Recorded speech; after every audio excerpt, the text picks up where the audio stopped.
अपने दर्शकों को याद दिला दें, आज से लगभग साल भर पहले याद करिए, अडानी ग्रुप पर हिंडनबर्ग ने कई गंभीर आरोप लगाए थे। सीधे तौर पर उसका बहुत बड़ा असर शेयर मार्केट पर भी देखने को मिला था। एक बार फिर से हिंडनबर्ग कई आरोपों के साथ लौटा है। इस बार सेबी चीफ पर कई गंभीर आरोप लगाए गए, लेकिन इस बार शेयर मार्केट पर इसका कोई असर पड़ता हुआ नजर नहीं आया। हां, राजनीति के गलियारे में जरूर भूचाल है।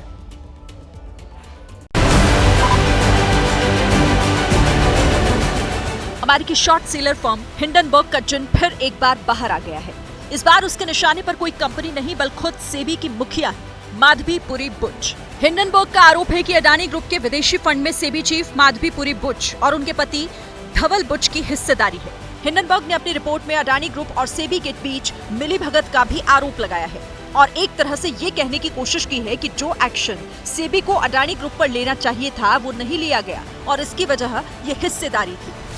हालांकि सेबी प्रमुख माधवी पुरी बुच और उनके पति धवल बुच ने हिंडनबर्ग की इस रिपोर्ट में लगाए गए आरोपों को सिरे से खारिज किया है। वहीं अडानी समूह ने इस रिपोर्ट को मुनाफा कमाने वाली और बदनाम करने की साजिश बताया है।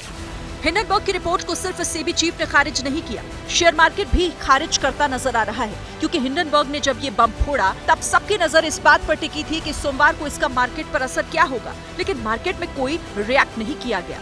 जो रिपोर्ट आया है इसका बहुत प्रतिकूल प्रभाव मार्केट पे नहीं पड़ेगा, क्योंकि मार्केट का जो फंडामेंटल है हमारे इंडियन मार्केट का, शेयर मार्केट का, वो बहुत ही स्ट्रांग स्थिति में पहुंचा हुआ है। खुद ये जो रिसर्च एजेंसी है शॉर्ट सेलिंग में इन्वॉल्व है। जहां तक अडानी ग्रुप के शेयर से जुड़ी हुई बातें हैं, तो क्योंकि निष्पक्ष रिपोर्ट को लेके भी एक स्पेकुलेशन है कि हिंडनबर्ग की रिपोर्ट निष्पक्ष नहीं है, सेबी चीफ ने ऑलरेडी क्लैरिफिकेशन दे दिया है, तो ये एक जांच का विषय है और इसको इंक्वायरी करके ही मुझे लगता है कि इन्वेस्टर्स एक सही नतीजे पे पहुंचेंगे। लेकिन हिंडनबर्ग की रिपोर्ट से सियासी माहौल जरूर गर्मा गया है। विपक्ष की तरफ से राहुल गांधी ने रविवार को बैक टू बैक कई सवाल दागे थे और एक साथ सेबी चीफ, अडानी ग्रुप और केंद्र की मोदी सरकार पर निशाना साधा था। Retail investors, honest investors, pensioners have three questions. The first, why has Chairperson Madhavi Buch not resigned? Second, God forbid something were to go wrong and investors were to lose their money. Who is responsible? Is the Prime Minister of India responsible? Is Madhavi Buch responsible?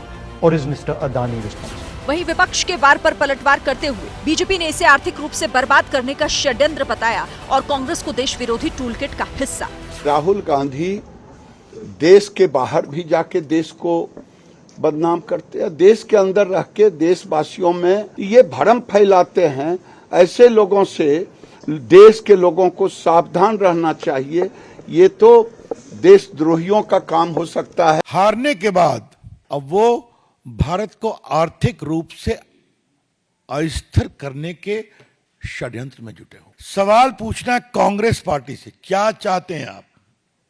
चाहते क्या है आप? मोदी के से नफरत करते हुए Congress party आज हिंदुस्तान से नफरत कर रही है। लेकिन इतना होने से बात खत्म हो जाएगी ऐसा लगता नहीं, क्योंकि सेबी की सफाई को हिंडनबर्ग ने उसका कबूलनामा मान लिया है। यानी खेल अभी जारी है, क्योंकि हिंडनबर्ग एक शॉर्ट सेलिंग कंपनी है जिसका एकमात्र मकसद है पैसा कमाना। देखिए, ऐसा नहीं है कि हिंडनबर्ग का ये जिन अचानक से ही बाहर आ गया। दरअसल ये पिछले साल ही जनवरी में सामने आया था, जिसके बाद ये मामला कोर्ट तक भी जा पहुंचा था। अब तक इस मामले में क्या क्या हुआ है मैं आपको बताती हूँ। देखिए, जनवरी 2023 जब इसकी शुरुआत हुई, हिंडनबर्ग ने अडानी ग्रुप पर शेयर मैनिपुलेशन और मनी लॉन्ड्रिंग के कई गंभीर आरोप लगाए थे। जनवरी 2023 यानी कि पिछले साल की शुरुआत में ही। फिर जनवरी 2024, ठीक एक साल बाद, सेबी और कोर्ट ने इस पूरे मामले की जांच की और कोर्ट ने ये जो आरोप लगाए गए थे उस रिपोर्ट में, उन तमाम आरोपों को सिरे से खारिज कर दिया। फिर जून 2024 सेबी ने हिंडनबर्ग को नोटिस भेजा। इस मामले पर नियमों के उल्लंघन पर जवाब मांगा गया था। सेबी की तरफ से हिंडनबर्ग को यह नोटिस जारी हुआ था। जुलाई 2024 हिंडनबर्ग ने नोटिस का जवाब दिया और कहा कि सेबी दरअसल धोखेबाजों को ही बचाने का काम कर रही है। जवाब के तौर पर उन्होंने एक और आरोप लगा दिया हिंडनबर्ग ने।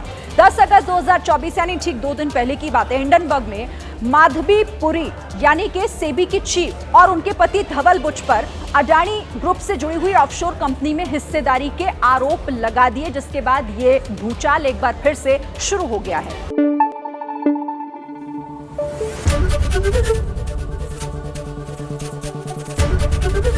एबीपी न्यूज आपको रखे आगे।